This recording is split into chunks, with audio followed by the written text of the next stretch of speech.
Hola chicos, pues bienvenidos. Vamos a hablar ahora de autómatas finitos no deterministas. Ya lo definimos la clase pasada, ¿no? Pero vamos a ahondar un poco más ahora en ello. Y la definición que pusimos la clase pasada es la definición formal, que es esa, ¿no? Un autómata finito no determinista es una tupla igual que antes, donde todo es igual que antes, como en los AFDs, excepto la función de transición, que ahora es una función que dado un sí me regresa un conjunto de estados. Conjunto de estados se escribe así, ya explicamos por qué. Es el conjunto potencia cuyos elementos son, el conjunto cuyos elementos son todos los subconjuntos de Q. Entonces, si queremos que el codominio, lo que nos regresa la función delta no es un estado, sino un conjunto de estados, eso por definición vive en este conjunto, que es el conjunto potencia. Entonces, lo que estamos diciendo aquí simplemente es que delta ya no regresa a un estado, sino regresa a un conjunto de estados. Ese conjunto de estados puede ser vacío, puede ser de un elemento, o de dos, o tres, o cuatro, pero es un conjunto de estados, ¿no? Entonces, un ejemplo canónico, por ejemplo, básico, es... De satisfacer por lado del cliente. Y eso, como lo plasmo Hola, en hola. datos, Creo que nosotros vamos a pensar a Víctor pequeños tiene abierto su micrófono. Y creo que sí, creo que no era para mí, ¿verdad? Ok. Josué también tiene abierto su micrófono. Pero si está solo en casa, pues no hay problema, ¿verdad? Bueno, hagamos un ejemplo sencillito. 0, Q1. Nomás para ir fijando ideas, este es como el ejemplo más bobo. Siempre el conjunto de todos los, el autómata que reconoce a todas las cadenas que terminan en 0. Lo hemos usado muchas veces porque es un ejemplo muy simple, muy fácil de entender, ¿no? Es como siempre el ejemplo más bobo. Este que está aquí es un AFD, ¿ok? Un autómata finito determinista.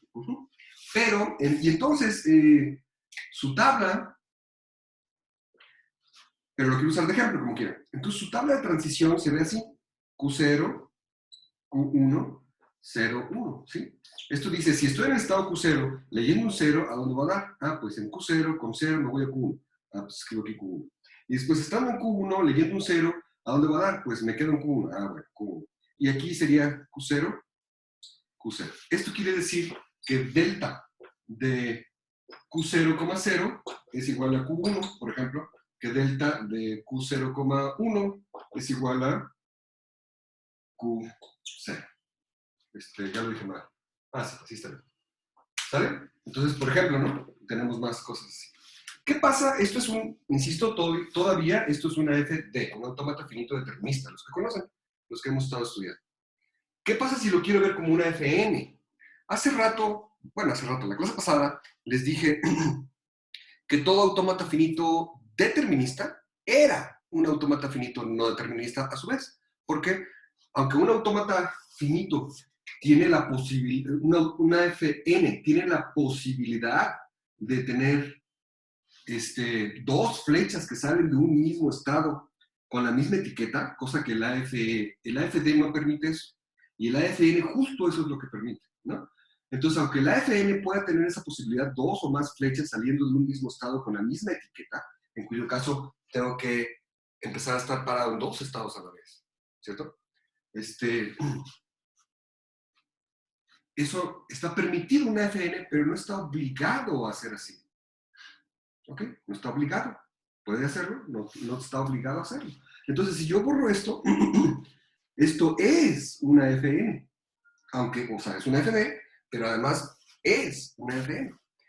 Técnicamente no, porque la función delta, ¿no? Me da estados, y no me debe dar estados, me debe dar conjuntos de estados, y no es lo mismo, ¿no?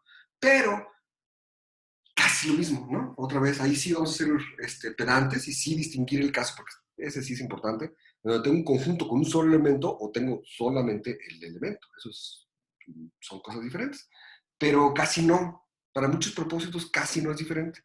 En este caso, por ejemplo, si yo quiero que lo que está acá es un conjunto de estados y no un estado, pues lo que puedo hacer es simplemente meterlos esto dentro de un conjunto así y ya está. Ahora ya tengo un conjunto de estados del otro lado y el comportamiento es exactamente el mismo. En el fondo estoy parado en un único estado, nada más que lo tengo que meter entre llaves para que sea conjunto, para que cuadre con esta definición, para que lo que esté de ese lado sea un conjunto. Igual manera aquí. Entonces, mi tabla de transición para ver este mismo autómata, es el mismo dibujo. Para ver este mismo autómata como una fn, entonces la imagen de la función delta siempre debe ser un conjunto. Entonces uno puede poner esto aquí como en conjunto, así. Y ya estuvo. Ya convertí formalmente, matemáticamente, mi autómata finito determinista en un autómata finito no determinista. ¿Y cómo lo dibujo? Pues lo dibujo igual. Si el dibujo de estos dos autómatas, el finito determinista y el finito no determinista equivalente, pues es el mismo, ¿no? Simplemente por eso en el dibujo decíamos, tiene la posibilidad de tener más de una, ¿no? Más de una flecha saliendo de un mismo estado, como esta flecha, ¿no? Saliendo de un mismo estado con la misma etiqueta. Eso no está permitido en FD. Porque esto qué querría decir? Querría decir que estando en Q1 y viendo un 1, estando en Q1 y viendo un 1, paso no a un estado, sino a dos. Entonces, esto tendría que ser así.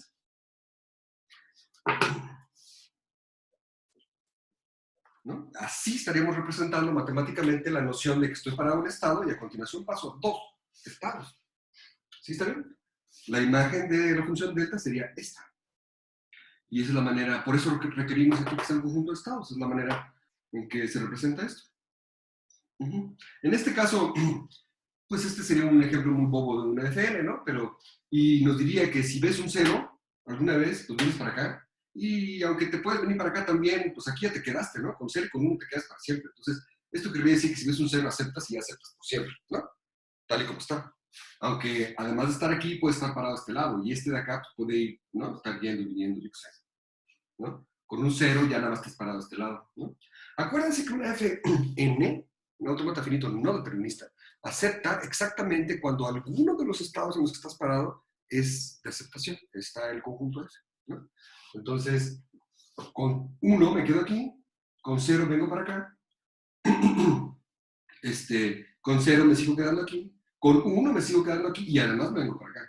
Y con 0 me regreso y estoy solamente parado en este caso. Pero en todos los casos, si veo un 0, voy a estar parado de este lado y ya nunca, y ya siempre voy a aceptar, ¿no?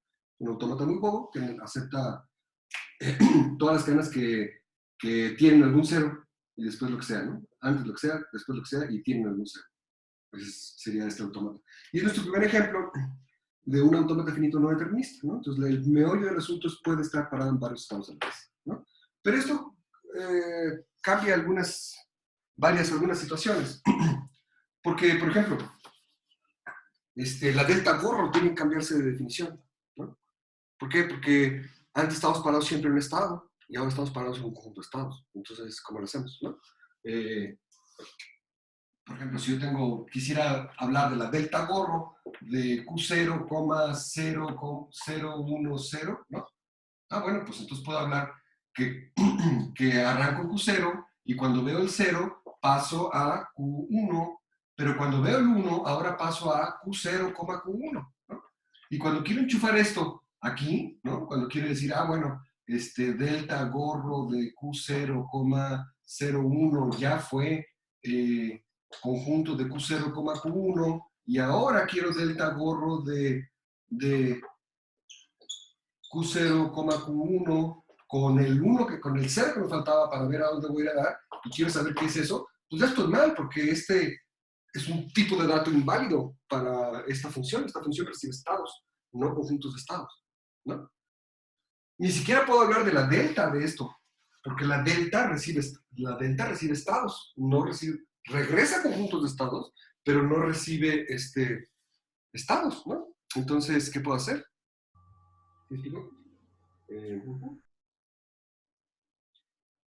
Bueno, pues lo que hay que hacer es como lo que hicimos cuando quisimos usar la delta para poner cadenas de este lado, nos dimos cuenta que no podemos porque no está así definida la delta, entonces definimos la delta gorro para que se pudiera usar así, ¿no? De igual manera, cuando la delta la queremos usar con un conjunto de este lado, pues lo que tenemos que hacer es de nuevo definir, casi no se ve, ¿verdad? Es demasiado reflejo. Ahorita muevo la cámara para que eso no pase.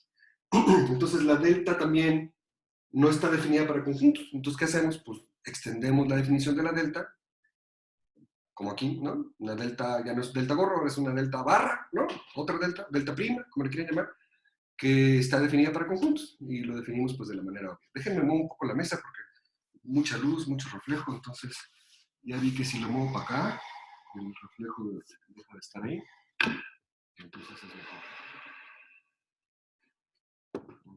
Ahí está, ¿no? Más o menos. Un poquito más.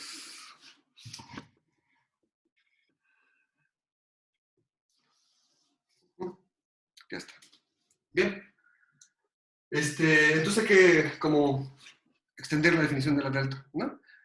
Ya hicimos esto de extender la definición de la delta con el delta gorro y etcétera, pero todos los computólogos saben lo que es la sobrecarga de operadores, ¿no? O el polimorfismo de funciones, ¿no? Se usa mucho en programación orientada a objetos, en donde un mismo nombre de método, ¿no? Se utiliza para distintos posibles tipos de funciones, distintos procedimientos, distintos parámetros que pueden ser utilizados para llamar a ese método, ¿cierto? Entonces, en principio, podríamos como usar la misma letra para delta y para delta corro, ¿no? ¿Por qué? Pues porque en el fondo son la misma cosa, ¿no? Es una extensión una de la otra y podrían usar el mismo símbolo. Nada más que yo prefiero no hacer eso, porque en todas las demostraciones que vimos en la clase pasada, pues si no sabes quién es la delta y quién es la delta gorro, es muy fácil que te hagas bolas, ¿no? Entonces, es mejor para hacer las demostraciones de la clase pasada, tener clarísimo la delta es esta y la delta gorro es esta otra, ¿no? Entonces, aquí aplico estas fórmulas y aquí aplico estas otras fórmulas, ¿no? Que aplican para la delta gorro y no para la delta, ¿no? Entonces, conviene tener esa separación como bien clara, por lo menos tanto como sea necesario para llegar a las demostraciones de la clase pasada. Aquí ya vamos desde ahorita, ¿no? A extender la definición de la delta para que admita conjuntos y voy a usar el mismo símbolo. No quiero andar metiendo delta barra y delta gorro y delta barra gorro y delta, ¿no? Etcétera, ¿no? Entonces vamos a extender la definición de la delta para que admita conjuntos, ¿va? ¿Cómo sería? ¿Qué sería esto? Bueno, si estoy parado en dos estados y veo un cero, ¿qué hago? Lo que haría si estoy parado en este estado o lo que haría si estoy parado en este otro. Pues las dos. Así son todas las máquinas no deterministas. Si tienes varias opciones, haces las dos o las tres o las varias opciones que tengas, las haces todas. Entonces, si estoy parado en estos dos estados y veo un cero, lo que hago es hacer lo que este me dice con cero y hacer lo que este me dice con cero. En cuyo caso quedo parado solamente en un estado. De modo que delta de Q0, Q1 con 0, en este autómata con 0 sería solamente Q1. Fíjense que no es el conjunto que consta de Q1, Q1. O sí es, porque los conjuntos tienen la propiedad de que si tienen repeticiones o no tienen repeticiones da lo mismo, ¿no? Un conjunto que consta de dos elementos idénticos es en realidad un conjunto de un solo elemento, ¿no? Así son los conjuntos. No son buenos banqueros los conjuntos. Si tú metes dos billetes idénticos, ¿no? Al banco, al conjunto, como si fuera un banco, pues ya nomás sale uno, ¿no? Identifican cosas idénticas. Ah, pero trae número de serie, ¿verdad? Bueno, está bien. Monedas, dos monedas idénticas. En fin, los conjuntos no son buenos banqueros. Entonces, sí, estamos parados en estos dos, con cero me muevo para acá, pero no estoy parado ahí dos veces, estoy parado una única vez, simplemente. El conjunto en el que estoy parado es como, ¿sí? Y entonces eso es lo que queremos definir formalmente. Y ¿cómo sería el caso donde estoy parado en 2, por ejemplo? Otra vez. Q0, Q1. Y leo un 1. Ah, bueno. Estoy parado en estos dos. Y si leo un 1, este me dice que aquí me quedo. Y este me dice que aquí me quede. Y además transite también para acá. Si el conjunto en donde quedo parado ahora es el Q0, Q1. En pocas palabras, ¿qué es lo que hace uno cuando uno tiene un conjunto de estados? Pues uno se fija a dónde va a parar uno con cada uno de esos estados, que en general es un conjunto de estados a su vez, y toma uno la unión de esos conjuntos. Lo vuelvo a decir, si uno está parado en un conjunto de estados, leyendo un símbolo, ¿qué es lo que va uno a hacer? Pues en principio no sabemos porque la delta no está definida así, pero lo que hacemos es, nos fijamos a dónde va a ir a dar la delta con cada uno de esos estados y el símbolo que estoy leyendo. Eso me da una serie de conjuntos. Y luego, ¿qué hago? Pues tomo la unión de esos conjuntos. Pues hago todo lo que hubiera hecho en cada uno de los estados y tomo la unión. Entonces así definimos la extensión de la delta.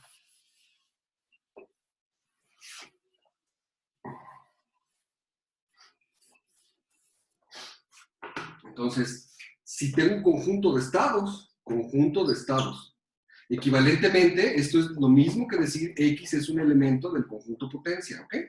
Lo mismo. Subconjunto de Q es lo mismo que elemento de 2 a la Q. En mi experiencia aunque todo el mundo ya vio qué significa subconjunto y qué significa elemento, en mi experiencia en este momento de sus vidas, muchos de ustedes tienen un poco confundida la noción de qué es ser un elemento y qué es ser un subconjunto. No sé por qué, pero ya lo han visto muchas veces, ¿no? Y aún así se les hacen bolas. Entonces, rápidamente, un ejemplo. 2, 3, 1, 2, ¿no? Llámenle a este conjunto A. Y la pregunta es, por ejemplo, si 1, 2 es un subconjunto de A. Y bueno, a ver, por favor, que levanten la mano todos los que piensan que sí es un subconjunto de A. Que el 1, 2 es un subconjunto del A.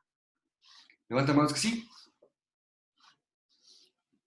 1, 2, 3, 4, 5, ya los que convencieron todos. Bueno, pues no, no es. ¿Ok? No es. Esto no es cierto. 1, 2 es un elemento de A. A tiene exactamente 3 elementos. Son las cosas que están separadas por comas aquí. Este es un elemento, este es otro elemento y este es otro elemento. Son exactamente 3 elementos. Uno de ellos es conjunto. Entonces, por eso les decía, en mi experiencia, muchos de ustedes tienen un poco la confusión de qué cosa es un elemento y qué cosa es un subconjunto. Así es, ¿no? Los matemáticos supongo que no, porque trabajan con eso todo el tiempo, ¿no? Pero los computólogos sí. Entonces, fíjense, A tiene 3 elementos, un elemento, 2 elementos, 3 elementos. Son las cosas que están separadas por estas comas que están aquí. Que resulta que este elemento es compuesto, bueno, pues es compuesto, punto, ¿no? Pero entonces no es un subconjunto, es un elemento. Para que fuera un subconjunto, querría decir que estos 2 elementos que están aquí tendrían que ser elementos. Para que fuera un subconjunto, necesitaremos que estos 2 elementos de aquí fueran a su vez elementos de A.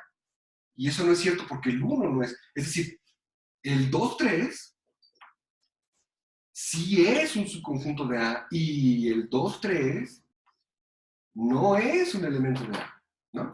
¿Por qué sí es un subconjunto? Porque todo elemento de aquí también es un elemento de acá, de A. Para que esto fuera subconjunto necesitamos que todo elemento de aquí también fuera elemento de A. Es decir, 2 tendría que ser un elemento de A, no es. 1 tendría que ser un elemento de A, pero no lo es. Porque A tiene 3 elementos. Este, que no es el 1, este, que no es el 1, y este conjunto, que tampoco es el 1. ¿No? Entonces, 1, 2 no es un subconjunto de A, 1, 2 es un elemento de A. 2, 3 sí es un subconjunto de A, pero 2, 3 pues no es un elemento de A, porque es una cosa diferente. 2, 3 es un subconjunto de A porque cada uno de estos es un elemento de A a su vez. El 2 es un elemento de A, uno de los 3 elementos de A. El 3 es un elemento de A, uno de los 3 elementos de A. Este es un subconjunto, pero no es un elemento de A. Para ser un elemento tendría que ser igual a este, que no es. O igual a este, que no es, o igual a este, que no es. ¿Quedó claro? Levanten su manita los que piensen que sí, ¿quedó claro?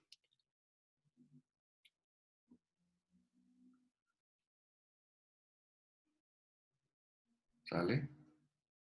Hay algunos que no están opinando. ¿Alguien tiene dudas? Díganme. Si alguien tiene dudas con esto todavía, díganme, por favor.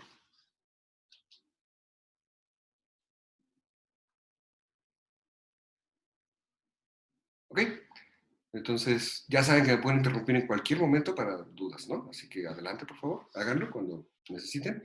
Y en particular espero que esto ya sea entendido. Entonces, cuando decimos que un conjunto de estados es un subconjunto del conjunto total de estados, es lo mismo que decir que esto es un elemento del conjunto potencia. Por definición, el conjunto potencia de un conjunto es el conjunto de todos los subconjuntos. Lo vuelvo a decir. El conjunto potencia de un conjunto dado, por definición, es el conjunto de todos los subconjuntos de A. ¿Así? Este conjunto, el conjunto potencia, consta de todos los... Voy a ponerlo de otra manera. Consta de todos los bichos que tienen la propiedad de ser subconjunto de A. ¿No? Entonces, ser subconjunto de A o ser elemento del conjunto potencia es exactamente lo mismo. ¿Ok? Por eso digo subconjunto o elemento, es lo mismo. ¿Sale? Entonces tengo un conjunto de estados, aquí está, y quiero saber qué hago con la delta. Delta. Cuando veo eso y tengo un símbolo. Como acabo de decir hace rato, pues esto formalmente sería una función diferente, entonces podríamos poner el delta barra, por ejemplo, no sería una nueva otra función diferente, pero pues también les he dicho que cuando uno se pone extremadamente riguroso con estas formalidades, pues es lo que se llama ser pedante en matemáticas, no es despectivo, insisto, es, así le llaman, ser pedante, y en algunas disciplinas de las matemáticas es extremadamente importante ser pedante, por ejemplo en lógica simbólica o en teoría de conjuntos es extremadamente importante ser completamente pedante y no dejar pasar nada de esto, ¿no? Pero en muchos otros lados no es esencial, ¿no? Y fácilmente puede uno, simplemente en este caso, extender la definición de delta para que abarque más casos. Entonces no le vamos a llamar delta barra, nada más simplemente delta. ¿Y qué va a hacer esto igual? ¿Qué va a hacer esto? Pues dijimos, para cada uno de los estados que estén aquí, le aplico la delta, ahí sí. Para cada uno de los estados que estén en este conjunto de estados, le aplico la delta con este mismo símbolo, ¿no?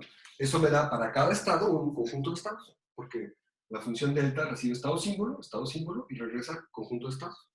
¿Sí está bien? Y luego, ¿qué hago con todos estos conjuntos de estados? Pues tomo la unión. Así.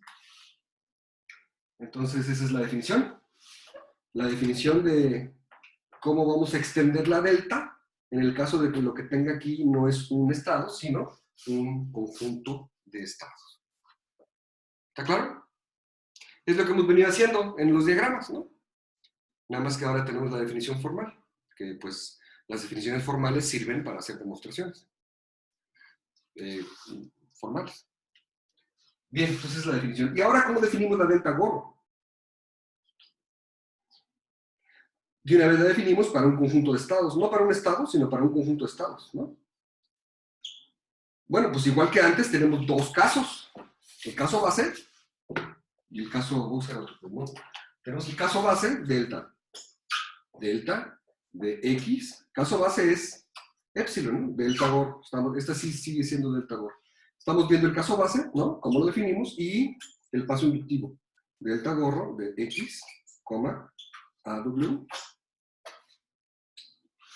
¿no? Entonces, si estoy parado en cierto conjunto de estados y no leo nada, ¿qué hago? Pues me quedo ahí, en ese mismo conjunto de estados, ¿no? ¿Estás de acuerdo?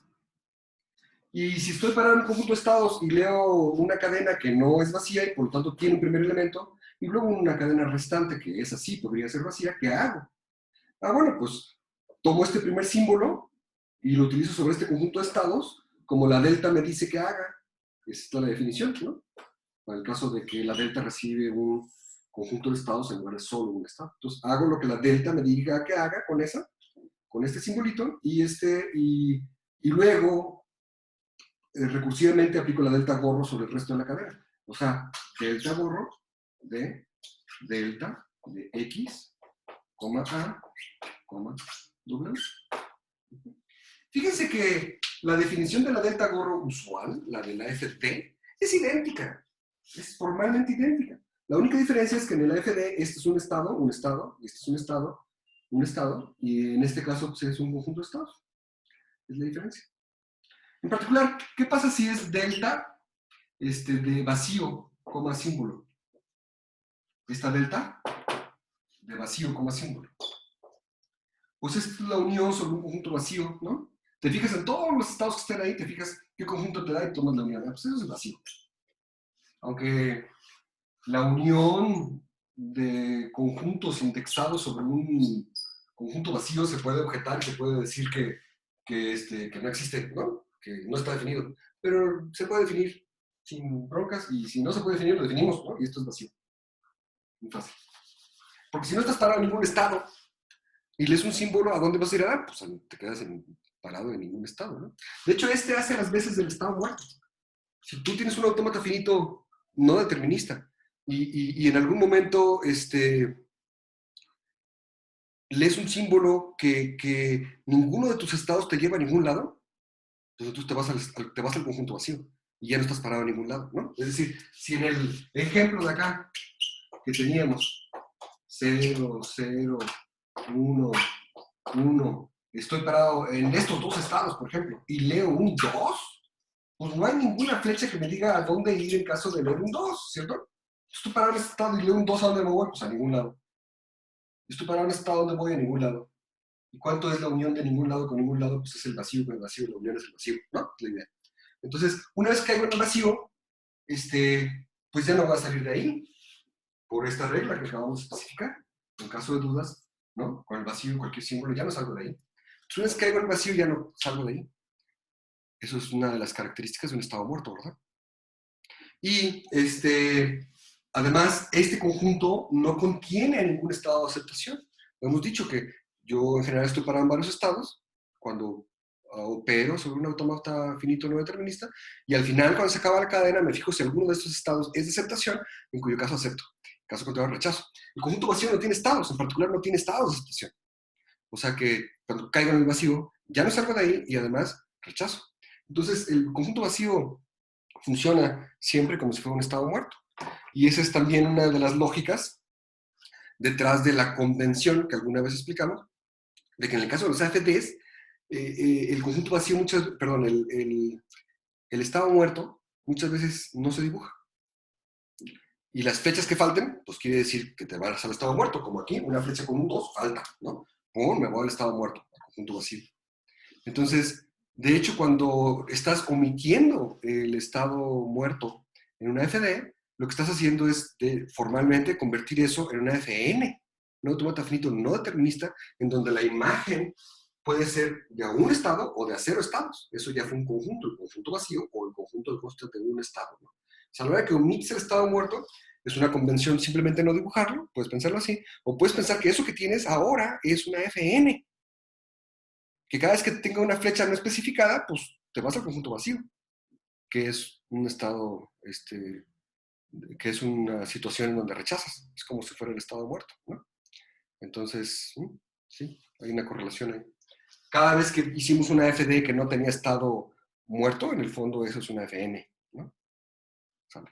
Bueno, entonces ya está claro cómo vamos a definir esto. Voy a compactarlo porque necesito más espacio, entonces voy a escribir esto mismo más compactito.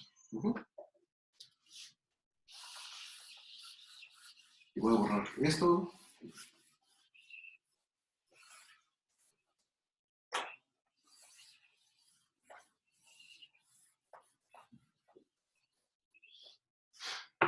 Entonces, agárrense un X que sea su conjunto de puntos.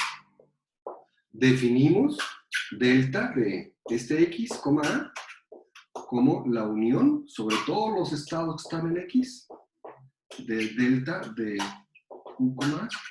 Estoy extendiendo la definición de delta. Esta es la que conozco y esta es la nueva definición. Entonces, es una definición que extiende el significado de la función delta, extiende el dominio de la función delta.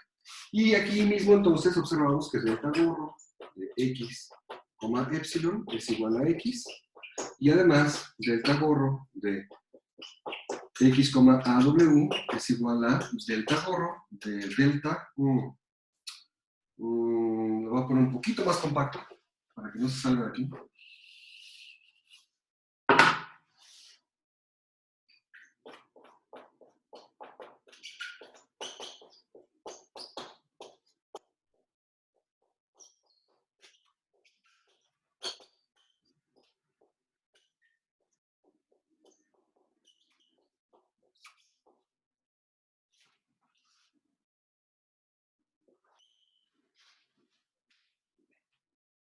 Está clarísimo, ¿no? Primero extendemos la definición de delta para que admita conjuntos y luego utilizamos la definición estándar del delta gorro, excepto que ahora este delta gorro es la definición estándar, excepto que este símbolo ahora representa un conjunto de estados y no un estado. Y la definición es la misma. Si no leo nada, me quedo ahí, y si leo un primer símbolo, avanzo, como me diga la delta de arriba, y luego atiendo el resto de la cadena de manera recursiva. ¿Claro? Bien, entonces estamos en esta situación. Estas son las definiciones. Y nos falta una definición. ¿Cuál es el conjunto de cadenas que acepta una FN? Bueno, ya lo hemos dicho muchas veces, vamos a escribirlo formalmente. ¿Qué sería? Sería, me paro en el estado de aceptación, ¿no? Que es Q0, así. Q0, conjunto, me paro en el conjunto de estados que consta solamente del estado inicial. Dije mal hace un momento. Me paro en un conjunto que consta solamente del conjunto del estado inicial. Ese. Y le aplico la delta gorro a la cadena que me interesa saber si está o no está en el lenguaje. Y esto me da un conjunto de estados. O sea, esto es una cosa que es un subconjunto de Q o un elemento de 2 a la Q. ¿Sale? La imagen, o sea, el resultado de esta cuenta es un conjunto de estados. Estamos trabajando todo el tiempo con conjuntos de estados ahora. Entonces no puedo decir que esto sea un estado de aceptación. No es el tipo de dato correcto, ¿no? Este es un conjunto que en general no va a ser elemento de este otro conjunto. Es un conjunto de estados y también es un conjunto de estados. Lo que puede ser es subconjunto, ¿no? Pero no queremos que sea subconjunto, no queremos que todos los estados de aquí sean estado de aceptación. Lo que queremos es que alguno de estos sea un estado de aceptación. Eso quiere decir que lo que queremos es que la intersección con F sea no vacía. Eso quiere decir que existe un elemento en común aquí y acá. O equivalentemente, alguno de los elementos de aquí es un estado de aceptación. En este caso, decimos que la palabra está en el lenguaje reconocido por este autómata finito no determinista. Esa es la definición de las palabras que son aceptadas por este AFD, ¿no?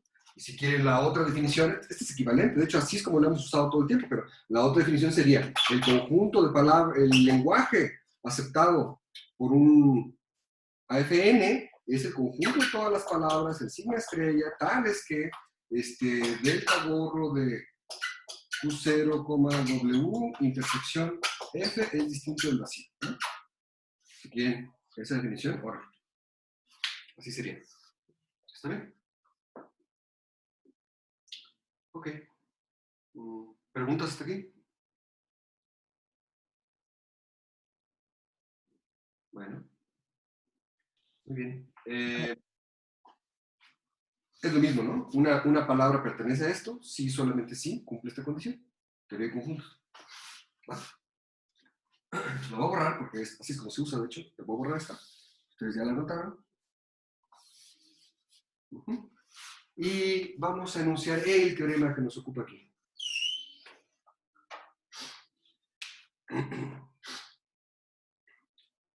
Teorema.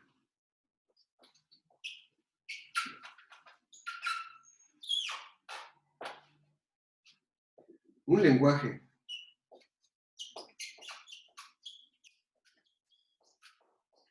es regular. Sí, sí, solamente sí, sí, solamente sí. Existe un autómata finito no determinista que lo reconoce. Es el teorema que vamos a probar hoy. A continuación. Fíjense que esto se parece mucho a la definición del lenguaje regular. La definición del lenguaje regular dice, un lenguaje es regular si solamente si existe un autómata finito determinista que lo reconoce. ¿Cuál es la diferencia? Porque estoy cambiando esta D por una N. Estoy cambiando lo determinista por lo no determinista, y eso pues ya no es una definición, ahora es un teorema. Es un teorema que hay que demostrar. Es un teorema que, ¿qué es lo que está diciendo? Lo que dice es, fíjense, por definición el lenguaje regular es regular si existe una FD que lo reconoce. Entonces estamos diciendo que si tengo un lenguaje y existe una FD que lo reconoce, también hay una FN que lo reconoce, y viceversa. Si tengo un lenguaje y hay una FN que lo reconoce, entonces también hay una FD que lo reconoce. Que son equivalentes. Que todo lenguaje que puedo reconocer con una FD, lo puedo reconocer con una FN y viceversa. Eso es lo que dice el teorema. Vamos a probarlo. Es muy fácil de probar. Pareciera que no, ¿no? De repente es como, wow, son como cosas muy diferentes, ¿sabes? Pero no, es muy fácil. Entonces, demostración.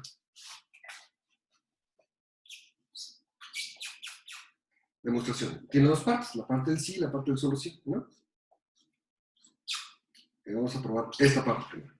Si es regular, entonces existe una FD que lo reconoce, ¿no? Bueno, pues es muy fácil, porque si es regular, esto implica que existe un AFD que reconoce el lenguaje. Pero, ¿no? Pero todo, ya habíamos dicho, todo AFD es una FM. Todo autómata finito determinista es un autómata finito no determinista. El dibujo es el mismo. Formalmente no. Formalmente no. Lo voy a dejar así. Para mí esa demostración es suficiente. ¿No? ¿Acaso aquí con la declaración de todo autómata finito determinista es un autómata finito no determinista? Punto. Formalmente no. Formalmente voy a hacer la argumentación aquí y luego la voy a borrar porque es un poco innecesaria, ¿no?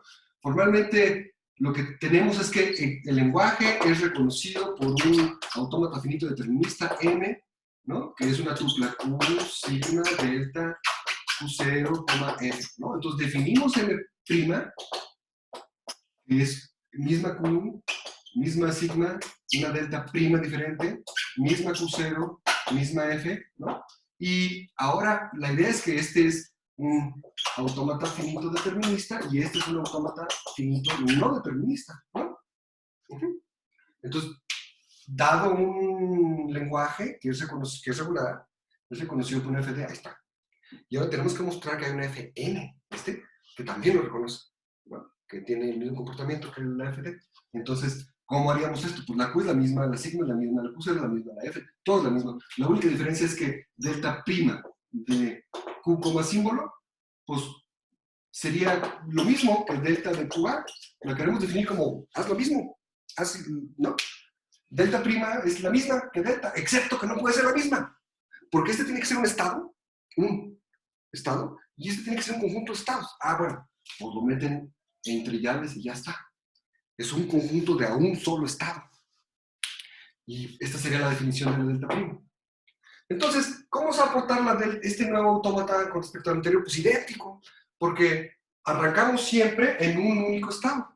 Y esta regla me dice, siempre vas a pasar de un único estado a un único estado. Nunca vas a dejar de estar en algún estado, no te vas a ir al conjunto vacío, y nunca vas a estar en más de un estado, porque esta regla dice, para cada estado hay un único estado que vas a transitar. Claro, es conjunto. Entonces, en lugar de estar parado en un estado, estoy parado en un conjunto que consta de un solo estado, ¿no? Pero es lo mismo. Entonces, la evolución de ambos autómatas sería idéntica, y al final, al final estoy parado en un único estado, ¿sí? Y ese estado tiene intersección, estoy parado en un conjunto que consta de un solo estado, y ese estado tiene intersección no vacía con F, que es la regla para aceptar en el AFN. Sí, solamente sí, pues ese estado está en F, que es la regla para aceptar el AFN, ¿no?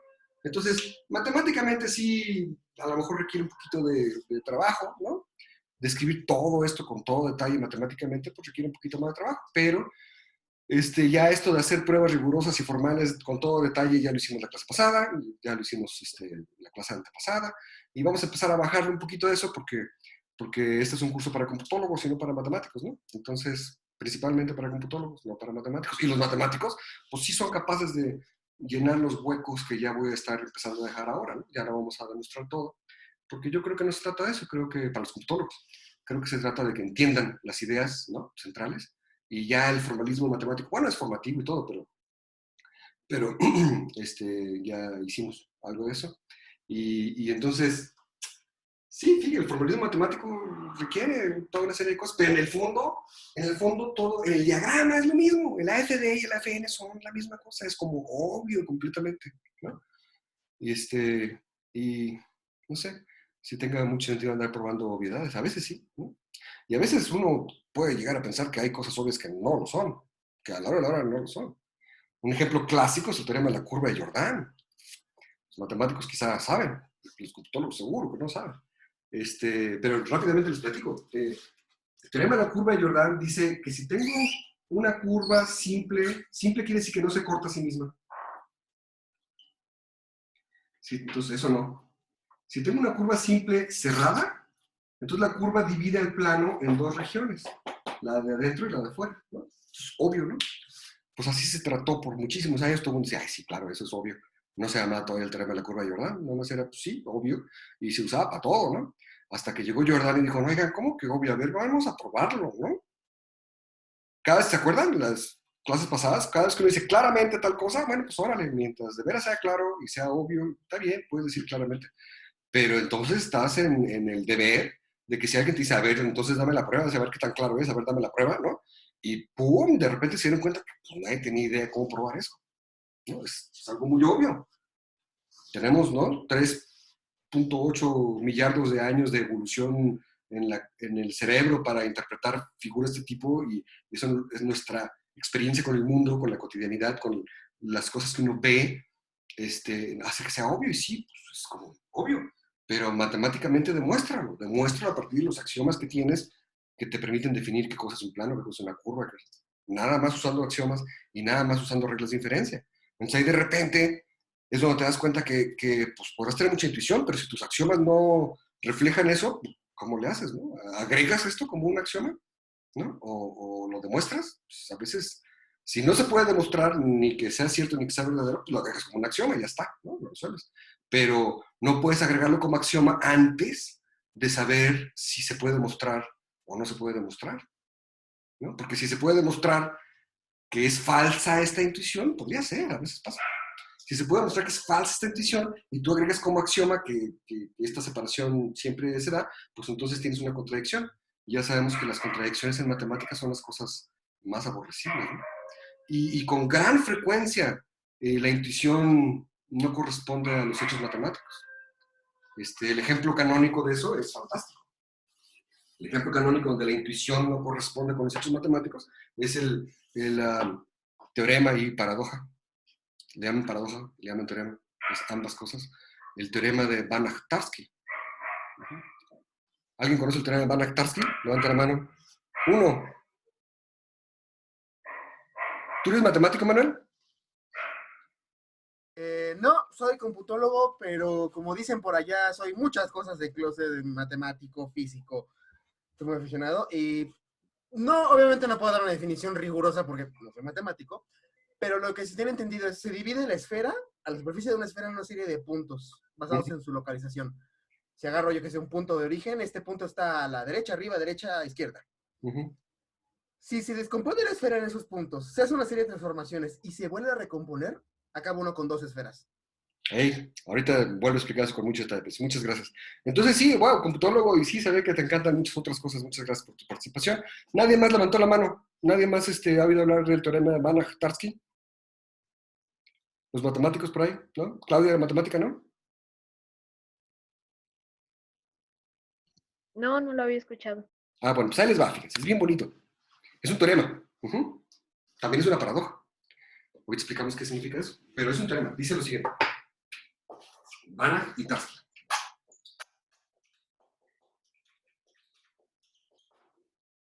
Banach-Tarski. Agárrate una esfera. El teorema de Banach-Tarski dice lo siguiente. Si tienes una esfera sólida, rellena, ¿no? O sea, no es una esfera, en realidad es una bola rellena. Hay una manera de dividir esto, cortar esto en 6 trozos, y luego esos 6 trozos, divides en 6 trozos la esfera, y luego los puedes reensamblar esos 6 trozos para producir 2 esferas. Sólidas, de nuevo, del mismo tamaño, del mismo volumen, de la misma masa. No, no es masa, pero del mismo volumen. Sólidas, sin huequitos, sin que le falten puntitos. Es un teorema, es verdadero. Es completamente absurdo, ¿no? Pero es verdadero. Me van a decir, no, hombre, a ver, lo divido en 6 trozos, cada uno de ellos tiene un volumen, la suma del volumen de esos 6 trozos me da la esfera. Si yo los reacomodo, cada uno de esos tiene su volumen, y la suma de esos 6 volúmenes tiene que ser el volumen original de la esfera. No me puede dar ahora 2 veces ese mismo volumen, algo está muy mal. Pues sí, está muy mal. Lo que está mal es la idea intuitiva errónea de que todos los objetos en el espacio tridimensional tienen volumen. Para que tenga volumen, quiere decir que podemos medir su volumen. Y eso es una cosa que se llama en matemáticas teoría de la medida, ¿no? Y no todas las cosas se pueden medir. Es un teorema, que no todas las cosas se pueden medir. Porque si todas las cosas se pudieran medir, rápidamente llegas a contradicciones. Entonces, ¿qué quieres? ¿Un mundo donde puedes medir todo, pero tiene contradicciones? ¿O un mundo donde no tienes contradicciones, pero no puedes medir todo? pues ya hemos dicho una y otra vez, las contradicciones es lo más aborrecible en matemática. Entonces, cualquier cosa que tengas que sacrificar para que sobreviva el principio de no contradicción, la sacrificas. Y ya hablamos de que hubo que sacrificar el conjunto universo por esa razón. Y ahora estoy hablando de que hay que sacrificar la noción de que todo conjunto es medible, de que todo objeto en el espacio tridimensional tiene un volumen. Claro, si yo corto con un cuchillo, vas a decir, pues, ¿cómo no vas a tener volumen? Pues, tiene volumen, ¿no? Ah, sí, pero es que esta división en 6 trozos, pues no es así con un cuchillo, ¿no? Es como decía Manuel hace un momento, básicamente es, este puntito va para acá, y este otro puntito va para acá, y este puntito va para allá, y son 6 trozos, que los pueden pensar todos ellos como más bien como un enjambre de puntitos. Un enjambre tan intrincado que no hay manera de medir el volumen, básicamente, ¿no? Y con la propiedad, además de que nada más los giro, los roto, los ensamblo, me dan otras 2 esferas idénticas. Es fantástico, es increíble, es un teorema matemático, es verdadero. Y ahí es donde se ve que una cosa es el modelo y otra cosa es la neta, ¿no? Porque, a ver, agárrense una naranja y denme 2 naranjas, ¿no? Agárrense una naranja, un cuchillo bien filoso y denme 2 naranjas. Pues no, eso no se puede, ¿no? Una cosa es que el teorema sea cierto en el mundo matemático y otra cosa es que tenga algo que ver con el mundo en el que vivimos. Así es la vida, ¿no? O sea, la noción de continuidad, de espacio continuo, de los reales en matemáticas y sus definiciones axiomáticas me llevan a este teorema que es verdadero ahí, pero no es para nada verdadero en el mundo real. Entre otras cosas porque la materia no es continua, ¿no? La materia está hecha de átomos, la materia es discreta. Y para poder hacer esto necesito una esfera sólida, continua. Cosa que la materia no es, entonces no puedo, ya de entrada no se lo puedo aplicar a la materia. Tendría que aplicárselo al espacio mismo. Suponiendo que el espacio sea continuo, tendría que ver cómo manipular, sacar ese espacio de ahí donde está, ¿no? Manipularlo para, ¿no?, obtener trozos de espacio dentro del espacio y reensamblarlos para tener 2 esferas de, ¿no?, una cosa así. Pero no sabemos cómo manipular el espacio, básicamente, ¿no? La teoría de relatividad general de Einstein nos dice un poco cómo manipular el espacio con objetos masivos para deformar el espacio, transformarlo un poco, pero partir el espacio en trozos, pues no, es algo completamente fuera de, pues, de nuestras capacidades tecnológicas, seguro, ¿no? Pero además probablemente fuera de cualquier posibilidad real de que algún día pudiera hacerse. Pero si un día pudiera hacerse estaría padre, porque entonces pues partes el espacio dentro de tu casa, ¿no? Y lo reensamblas y ya tienes el doble de volumen ahí dentro, ¿no? Está chido. Tienes doble de espacio habitable en tu casita. Bien. ¿Por qué este teorema? Pues porque es cierto, porque se demuestra, es cierto. ¿Por qué es paradoja? Porque una paradoja... Hay quien piensa que las paradojas son argumentos falaces o enunciados falsos que tienen una argumentación convincente. No necesariamente. Una paradoja lo que es un enunciado que contradice violentamente la intuición. Y el enunciado puede ser verdadero o puede ser falso. Lo que sí es que tiene que tener un argumento que al menos parezca ser sólido, que lo sustente. Si no, pues nada más una tontería, ¿no? Si yo digo, si suelto el plumón, se va a quedar flotando, no va a caer, sino que se va a quedar flotando, ¿no? Pues si no lo argumento de alguna manera, pues nomás es una tontería, nomás es una mentira, nomás es una falsedad, punto, ¿no? Pero si yo digo, si suelto el plumón, este plumón no se va a caer porque, y a continuación les doy un argumento convincente, entonces se vuelve una paradoja. Falso, porque el plumón sí se va a caer, ¿no? Pero, ¿cierto? Pero si el argumento es convincente, dices, entonces, ¿qué onda, no? ¿Qué es lo que está mal? Algo tiene que estar mal en el argumento, pero es convincente, entonces no sé dónde está mal. Y eso es lo que es una paradoja, una afirmación con un argumento, si no, no. Un argumento verosímil puede ser correcto o puede no ser correcto, pero verosímil que sustente una afirmación que contradice violentamente la intuición, como esta. Esta es una de las paradojas que resultan ser verdaderas. Es cierta. ¿Contradice violentamente la intuición? Sí. ¿Cuál es la razón por la que contradice la intuición? Pues porque esto no pasa en el mundo real. Contradice violentamente la intuición solamente cuando no se dan cuenta que una cosa es el modelo y otra cosa es la realidad. Lo que hemos estado diciendo desde el principio del curso, ¿no? En el modelo matemático que representa el espacio tridimensional en el que vivimos, eso es cierto. Pero en la realidad eso no es cierto. ¿Por qué? Pues porque todos los modelos son representaciones simplificadas de la realidad y no son la realidad, no son la neta. Entonces este X, Y, Z que nos enseñan, sí, qué chido X, Y, Z, las coordenadas, es el espacio en el que vivimos, obviamente, no, pues obviamente, después van a estar que obviamente no es el espacio en el que vivimos. Es otra cosa. Padre, ¿no? ¿Por qué empecé a hablar de esto? Sí, pues hay cosas que pueden ser muy obvias, como la curva, el teorema de la curva de Jordan, que a la hora de la hora demostrarlo puede no ser nada obvio. Y hay cosas que pueden ser muy obvias, que a la hora de la hora resultan ser falsas, ¿no? Es obvio que esto no se puede hacer en nuestro mundo, ¿verdad? Y si no distinguimos, pues creemos que también en el modelo es imposible. Pero demostrarlo quiere decir que eso es posible o no es posible, según que demuestres, en el modelo, que no coincide nunca con nuestras expectativas, ¿no? Y con la realidad, y con la neta, etc. Entonces, algo muy obvio que no se puede hacer como esto, resulta que sí se puede hacer en el modelo matemático que representa la tridimensionalidad. Es choqueante, ¿no? Googleenlo. Teorema de Banach-Tarski, van a ver. No hay quien dice que así, no me gusta hablar de religión nunca, yo soy ateo. No hay quien dice que así le hizo Jesucristo, ¿no? Con el milagro de los panes y los peces, ¿no? Que agarró un pan y un pez y lo multiplicó y dio de comer a toda la humanidad. Pues nomás cosa de hacer bonita los panes y los peces y aplicar el tema de Banach-Tarski, ¿no? Bien fácil. Es una broma. Ok, entonces todo esto viene al caso. ¿Por qué? Pues porque es obvio que todo FD es una FN. ¿No?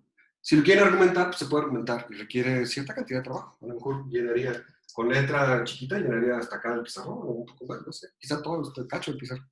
Si lo quieren hacer con todo detalle y mostrar que de veras, es lo mismo, ¿no? Pero se puede hacer. Es medio innecesario porque es obvio. Y esta es una obviedad de las que sí son obvias y sí son verdaderas, ¿no? No como el teorema de Banach-Tarski, que resulta ser falso. O sea, la idea de que esto no se puede hacer es obvio y sin embargo resulta ser falso en el modelo matemático, que es donde viven todos estos argumentos, ¿no? Y la idea de la curva de Jordan también es obvia, pero resulta ser que es mucho más difícil de probar de lo que uno hubiera creído.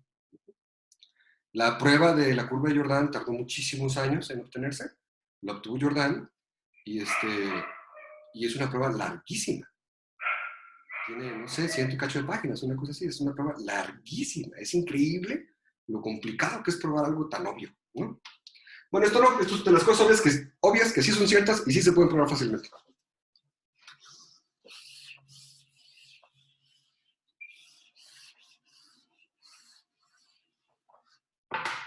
El recíproco es el que no es tan obvio, pero también es fácil de probar.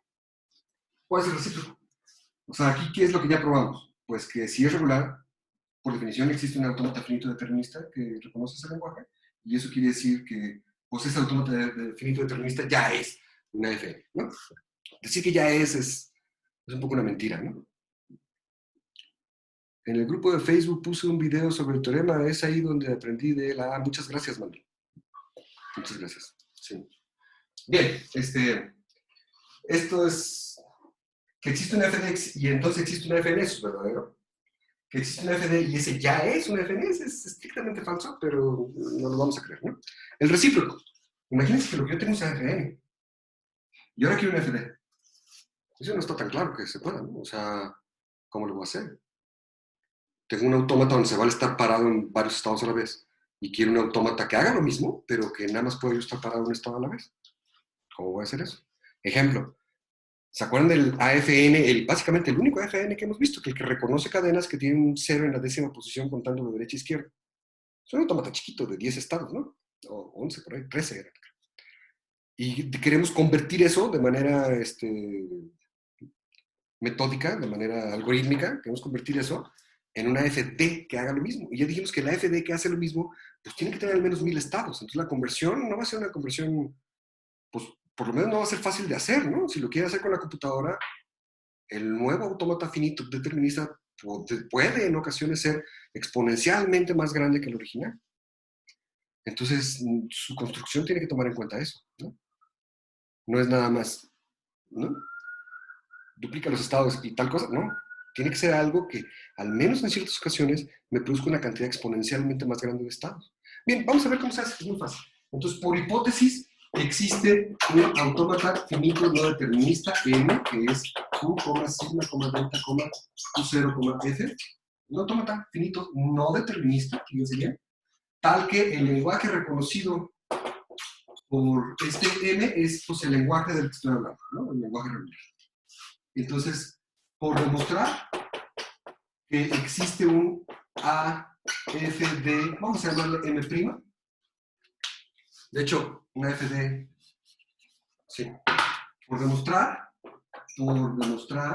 que existe un autómata finito determinista M', que consta de Q', mismo alfabeto, ¿no?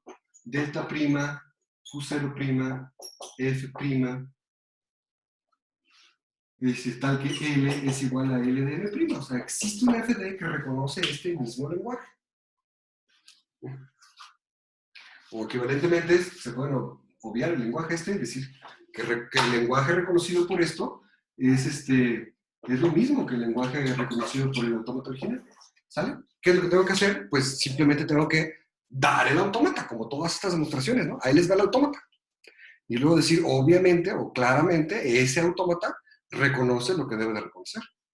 Y si no me creen que es claramente eso, pues entonces lo que hay que hacer es, ya saben, la demostración formal, que va a requerir probablemente 3 partes, ¿no? Igual que antes. Un lema que me diga que la delta se porta como debe, y otro que me diga, ¿no? Etcétera, ¿no? 3 partes es dar el autómata, número 1. Número 2, algún lema que me diga que la delta se porta como debe, y número 3, que W está en este lenguaje, si solo sí está en el otro, ¿no? Serían básicamente el mismo esquema de demostración. Quedamos que ya íbamos a empezar a no hacer esto. Los matemáticos que andan por ahí, pues les recomiendo que lo hagan, ¿no? Es un buen ejercicio para ustedes. Y de eso se trata, que ustedes aprendan a hacer, demostrar cosas. Yo ya no lo voy a hacer. ¿Cuál es el autómata? ¿Y cómo es que va a ser obvio que...? Bueno, vamos a ver. Dibujito. Tiene su AFN, que por lo tanto tiene cosas como estas, ¿no? Y a lo mejor tiene cosas como estas. Tiene un 1 por acá y un 1 por acá. Entonces, en ocasiones se vale estar en varios estados a la vez, ¿no? Hay fechas que me dicen, pues estás parado en un estado, pero ahora estás parado en 2, o en 3, o en 20, ¿no? Entonces, en general yo no estoy parado en un estado nada más, sino estoy parado en un conjunto de estados.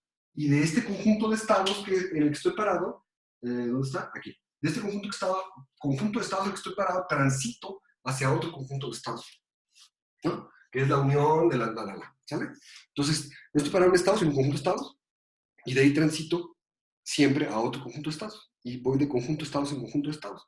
Y quiero hacer esto con un solo estado, no con un conjunto de estados. ¿Cómo le hago? Pues muy fácil. Los conjuntos de estados de este autómata ahora van a ser los estados de este otro autómata. Lo vuelvo a decir. Los conjuntos de estados de la AFN, que siempre me dicen dónde estoy parado, ahora cada conjunto de estados de este AFN ahora va a ser un estado del nuevo autómata. Es una idea genial, es muy simple. Entonces, ¿dónde? En efecto, existe, vamos a decir, existe una FD, donde Q' es, ¿qué cosa? Estoy diciendo, los estados de este nuevo autómata son los conjuntos de estados del otro autómata. Pues este es el conjunto potencia del conjunto de estados del autómata anterior.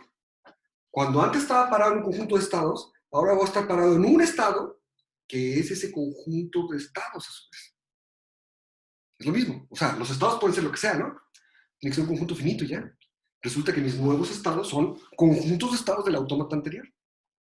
Entonces, si este fuera mi autómata anterior, Q0, Q1, Q2, lo que estoy diciendo es que el nuevo Q' sería el conjunto de estados del nuevo autómata, que es una FD, sería el conjunto de todos los posibles subconjuntos de estados aquí, el conjunto potencia. O sea, eso incluye al vacío, incluye a Q0, incluye a Q1, incluye a Q2, incluye los conjuntos de A2 de estos, a saber Q1, Q2, lo escribo acá arriba mejor, Q2, Q3, no, perdón, 3 no hay, 012, 012, 0, bueno, voy a borrar esto,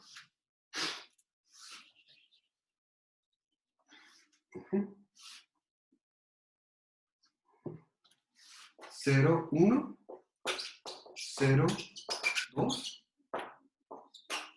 0, me falta 1, 2, y el conjunto de todos ellos, Q0, Q1 y Q2. Este conjunto sería, si mi autómata original es este es el A, F, N, 3 estados, mi nuevo autómata sería el A, F, D, tendría 8 estados. Y si estoy parado en 2 estados aquí, Q0, Q1, ¿eso cómo se refleja?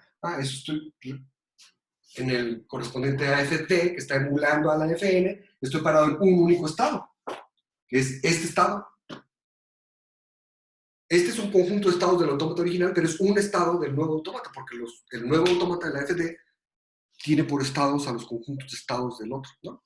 Entonces este tiene 3 estados en Q, este tiene 8 estados en Q, y cada uno de ellos tiene por nombre conjunto de estados del anterior. Lo pueden, una vez hecho el autómata, lo pueden renumerar y decir este es Q0, Q1, Q2, Q3, Q4, Q5, Q6, ¿no? Lo pueden renumerar. Acuérdense que el nombre del estado en sí no tiene efecto sobre lo que el autómata hace. Pero el hecho de que se llamen como conjuntos de estados del autómata anterior nos permite definir la delta con facilidad. ¿Qué es lo que vamos a hacer?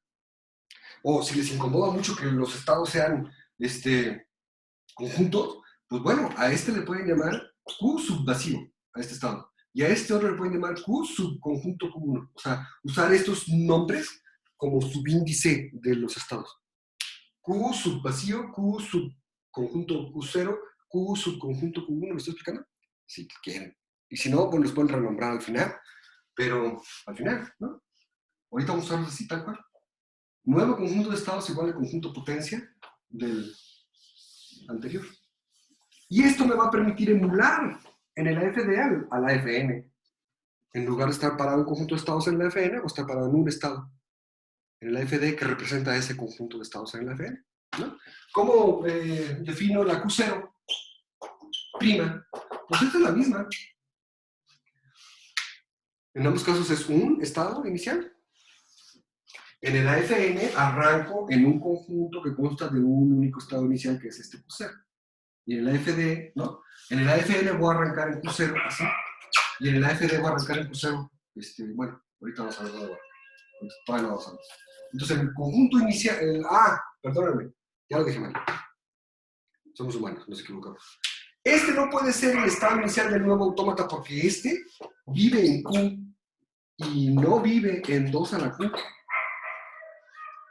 Quedamos que los estados del nuevo autómata eran conjuntos de estados del autómata anterior.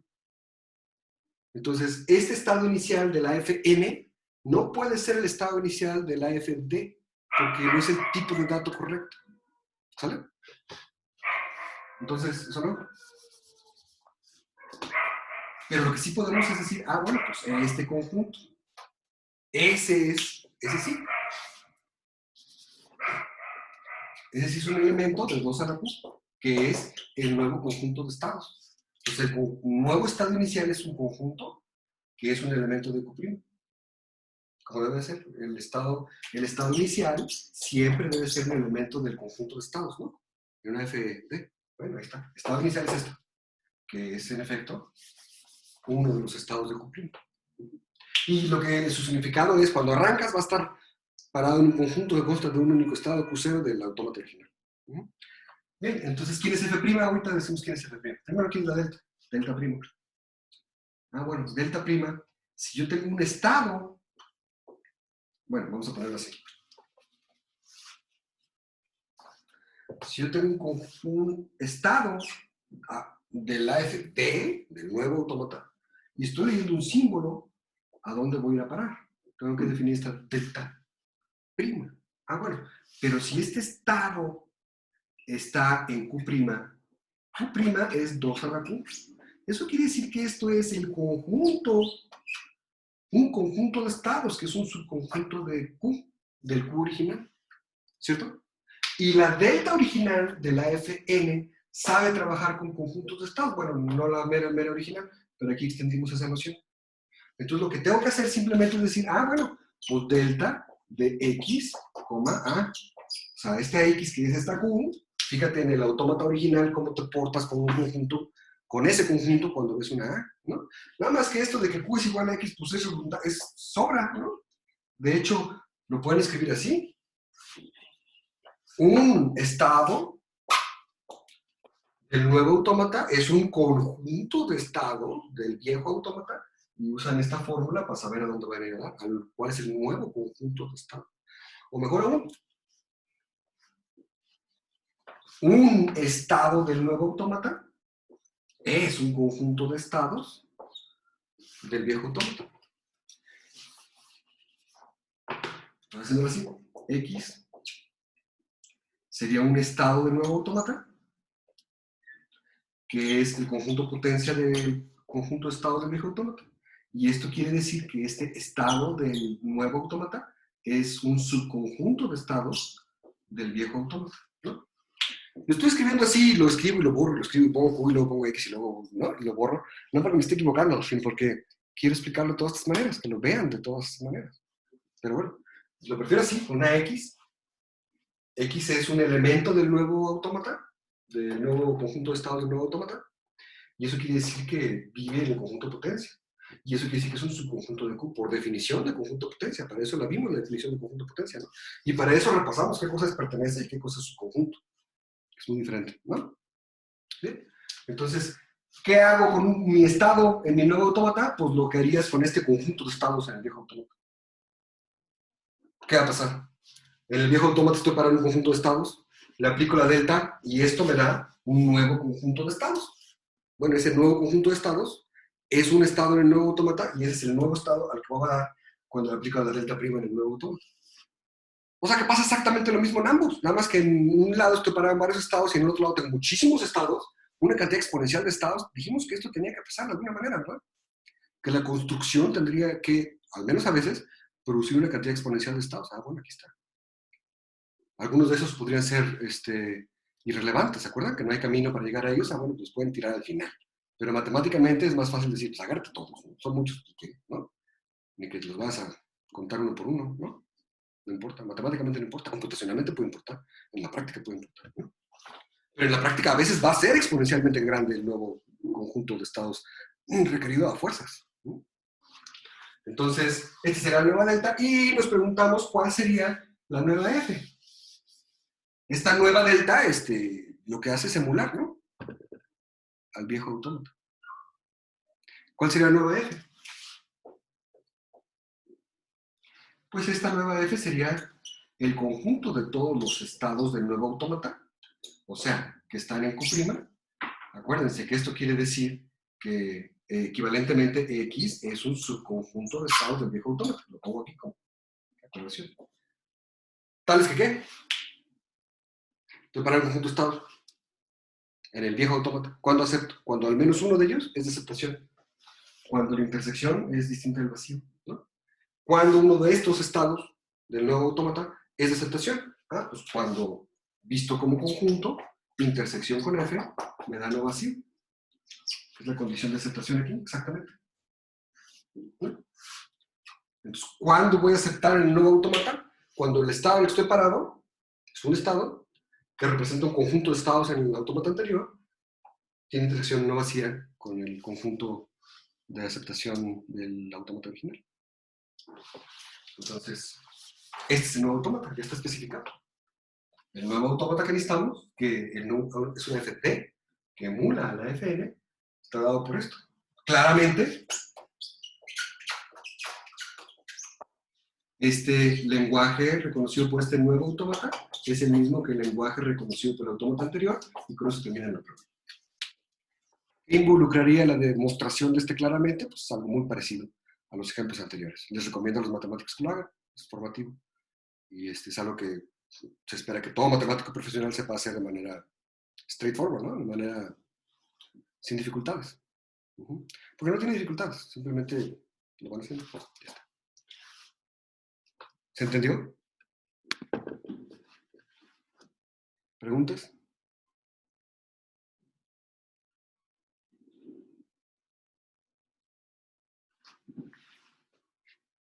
Supongo que no.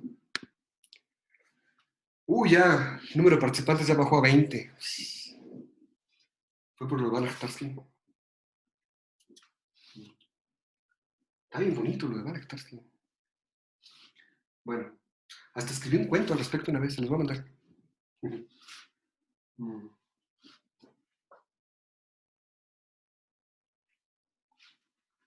Entonces los AFNDs y los AFNN, los AFNs y los AFDs, ¿no?, son equivalentes.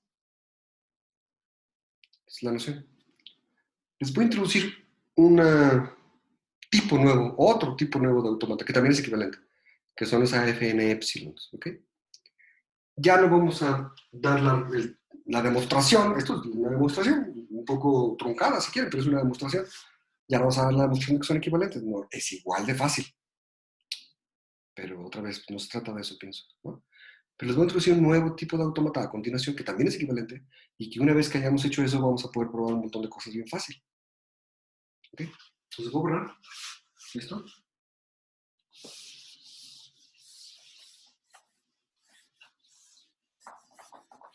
Dejo la aclaración de que pues, el teorema este ya está demostrado, los AFNs y los AFDs son equivalentes.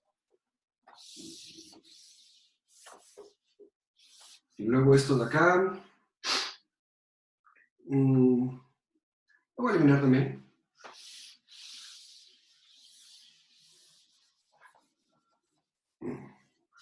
Y todo.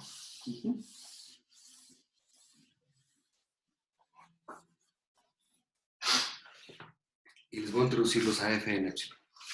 Un AFN epsilon es un AFN que además admite epsilon transiciones.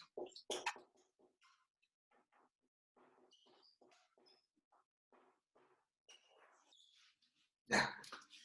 Un autómata finito no determinista con epsilon transiciones, una AFN epsilon, es un autómata finito no determinista que admite epsilon transiciones. ¿Qué quiere decir eso? Pues que tienes tu autómata, como ustedes lo conocen, se vale que tengan, ¿no?, el no determinismo este.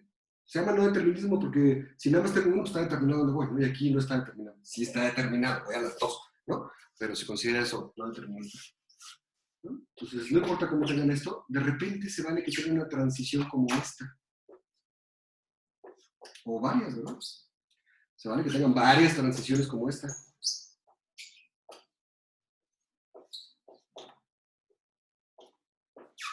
Por ejemplo, así. Faltan flechas, ¿no? O no, porque es una FN. Una FN no tiene que tener todas las flechas como en la FD, ¿no? En la FD sí, para cada estado y para cada símbolo del alfabeto tengo que tener exactamente una flecha que sale de ahí, de ese estado con ese símbolo. La FN no, puede tener más de una, puede tener cero, ¿verdad? Entonces, ahora no me faltan flechas porque es una FN. Ahí está. Pero el punto es que tengo epsilon transiciones. Tengo esta epsilon transición y tengo esta epsilon transición. Y pues, podría tener más epsilon transiciones, ¿no? Hasta tengo otra epsilon transición. ¿Qué significa esto? Pues significa que aquella regla de que si estoy parado en un estado y leo epsilon y me quedo en ese estado, esta regla ya no vale más, ¿no? Ahora se vale que esté parado en un estado y de repente me desplazo para acá espontáneamente sin haber leído nada. Eso es todo. ¿Cómo cambia esto las cosas? Pues no mucho. Por ejemplo, si estoy parado aquí y si estoy parado aquí y leo un 0, bueno, estoy parado ahí y leo un 1, ¿a dónde voy a dar? Pues al conjunto vacío, ¿verdad? Pues, que funciona como estado muerto, porque no hay ninguna flecha de ahí que salga con 1. Bueno, pero si estoy parado aquí y leo un 0, lo primero que hago es que me quedo aquí y además avanzo para acá. Pero una vez que ya hice eso, ahora me fijo en todas las... Déjenme, por razones ilustrativas, déjenme quitar este 0 de aquí. Es mejor para mí quitar ese 0 de ahí y esta flecha de acá, ponerla desde aquí. Es un mejor ejemplo. Ahora sí. Estoy parado aquí y veo un 0. ¿Qué hago? Transito para acá. Y antes de leer más nada, transito espontáneamente por todos los caminos que tengan epsilon transiciones que yo quiera. Entonces, ¿me quedo aquí? Sí. ¿Y transito para acá? Sí. ¿Y transito para acá? Sí. Pero ya llegué aquí y aquí hay otra epsilon transición. Pues también transito para acá. Sigo como el agua, ¿no? Sigo todos los caminos posibles que tengan flechas epsilon. O sea, primero doy el primer pasito igual que una f de n. Puede ser que en general vamos a estar parados en varios estados simultáneamente. Por eso los AFN epsilon son autómatas finitos no deterministas. Pero además admiten epsilon transiciones. Entonces, primero estoy parado siempre en un conjunto de estados del nuevo AFN epsilon, ¿verdad? Y primero doy el primer pasito como en el AFN, siguiendo las flechas que tengan el 0 o el 1 que acabo de leer, o el 3 o el P, ¿no? O el símbolo que acabo de leer. Y una vez que hago eso, tomo todas las epsilon transiciones que pueda y no las tomo a la vez. O sea, me quedo parado aquí, sí. Y tomo esta transición, sí. Y también tomo esta otra transición, sí. Y además aquí puedo volver a tomar la otra transición también. Tomas todas las epsilon transiciones que puedas, aunque sean consecutivas, sean paralelas o en serie, como quieras. Tomas todas las epsilon transiciones y ese es el nuevo conjunto de estados en el que estás. Entonces, es el nuevo conjunto de estados en el que estás. Fíjense que no cambia mucho la cosa sobre la definición de la FN. Porque al final de cuentas, ya desde antes ya estaba parado en conjunto de estados. ¿No? Y lo único que cambia es que ahora puedo hacer transiciones como espontáneas, ¿no? Sin leer nada. Entonces, ¿por qué digo que no cambia mucho la cosa? Pues porque, fíjense, pasé del estado Q0 de estar solo en este estado a estar en 1, 2, 3, 4 estados, ¿no? ¿Cómo podría yo emular eso con un AFN que no sea una FN epsilon? O sea, sin epsilon transiciones, pues muy fácil. Copio mi autómata, la copio. 0, no pongo las epsilon transiciones, esas no. Pero copio todo lo demás. Porque ahora no se van a valer, ¿verdad? 0, 1, 0, 0, 1. ¿Ya acabé? Las epsilon transiciones no las pongo, porque no se valen ahora. Este es un A, F, N, mientras que este es un A, F, N, epsilon. ¿Está bien? Bueno, entonces copio todo menos las epsilon transiciones. Entonces aquí tengo un 1, 0, 1, 0, 1, ya está, ¿no? Y en este caso, con 0 transito para acá, y luego con epsilon transito para acá y para acá. ¿Cómo emulo eso de este lado? Ah, pues muy fácil. Aquí donde no se van las epsilon transiciones, con 0 transito para acá, y para acá, y para acá, y para acá. Lo que hago acá, transitando primero con 0 y luego con epsilon transiciones, lo estoy haciendo acá con solamente la transición 0, ¿no? Si al final de cuentas voy a quedar en un cierto conjunto de estados que incluye la transición original y luego algunas epsilon transiciones, chido, pues esas son las transiciones que necesito hacer con 0 de este lado para emularlo plenamente. Estoy parado aquí, veo un 0 y con estas transiciones termino aquí, aquí y aquí, igual que acá. Y esa es la manera en que uno puede emular una FN epsilon con una FN. No es muy diferente y se puede probar con facilidad que son equivalentes. Todo lo que puede ser con una FN epsilon lo puede ser con una FN y viceversa. De hecho, igual que antes, una FN ya es una FN epsilon, porque una FN epsilon puede tener epsilon transiciones, pero no está obligado a tener epsilon transiciones, ¿no? Entonces, de igual manera, una FN ya es una FN epsilon y la emulación de capa a capa se hace de esta manera esencialmente. Hay algunos detallitos por ahí que requieren análisis si es que lo quieren ustedes hacer. Para los matemáticos, si es que lo quieren hacer, el detallito es cuando hay una epsilon transición saliendo desde el estado inicial, porque eso hace una diferencia. Eso hace la diferencia de que ya de origen voy a estar parado no en un estado inicial, sino en varios, donde me lleven las epsilon transiciones, ¿no? De origen voy a estar parado en un conjunto que no es de un solo estado, sino de varios. Y acá tengo que estar parado en un conjunto de un solo estado por definición, de origen. Esa es la diferencia. Pero no es muy diferente, porque pues pueden agregar un nuevo estado que represente ese conjunto de estados iniciales y luego todas las epsilon transiciones. En fin, se puede resolver. Pero es un detalle sutil que hay que resolver si uno de veras quiere hacer la demostración. No es difícil. Nada más hay que ser consciente de ello y resolverlo. Bien, entonces ya vamos a dar por hecho que son equivalentes. Entonces voy a enunciar el teorema, voy a borrar el ejemplo y voy a enunciar el teorema, que dice lo siguiente.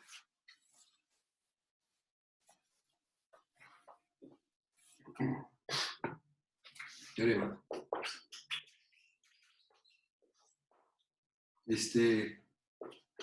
Los AFDs, los A's, F's, N's.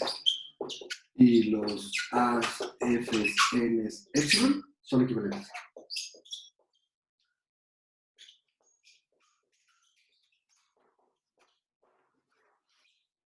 Eso quiere decir, todo lo que puedo reconocer con una FT, lo puedo reconocer con una FN y lo puedo reconocer con una FN epsilon. De hecho, en la misma lógica de lo que hemos venido manejando, una FD es una FN y a su vez es una FN epsilon. La dificultad sería como al revés, como para demostrar eso. Que una FN epsilon se puede emular con una FN y que una FN se puede emular con una FD, es lo que ya probamos. Ya no voy a probar este teorema, pero ahí está enunciado y lo vamos a usar. ¿Para qué me sirven las epsilon transiciones? Pues para muchas cosas, porque son transiciones espontáneas que ya no me permiten regresar, ¿no? Eso está bien. Entonces, me sirven, por ejemplo, para esto. ¿Se acuerdan de este teorema que teníamos? Teorema.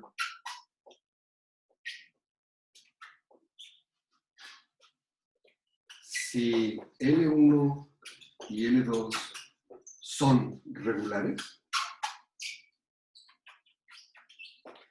entonces también lo son L1 complemento.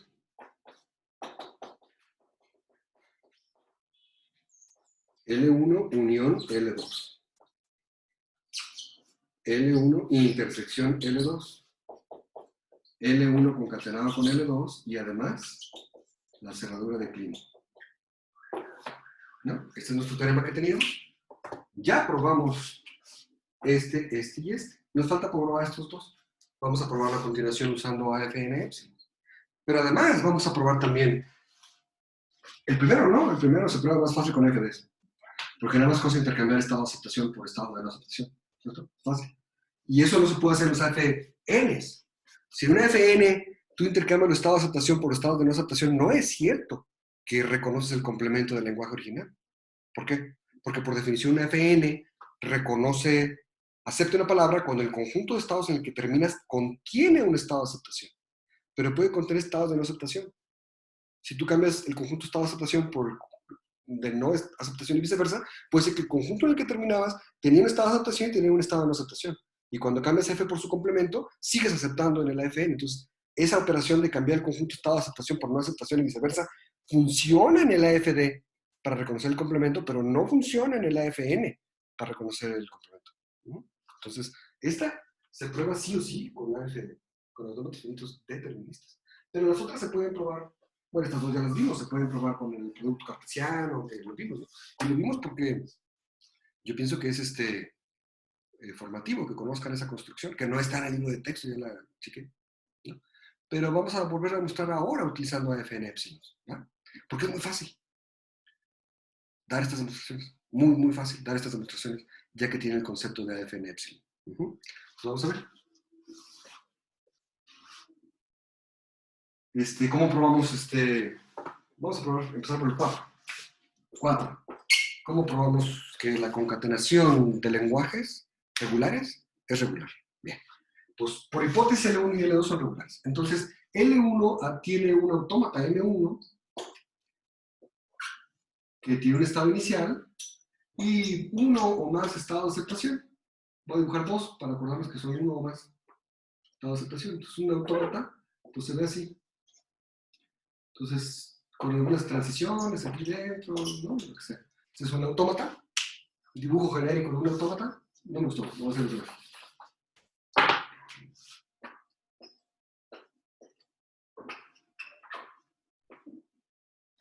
Ahí está. Un dibujo genérico de un autómata que por hipótesis M1 reconoce a L1 que es regular, ¿no? Y tengo también por hipótesis un otro autómata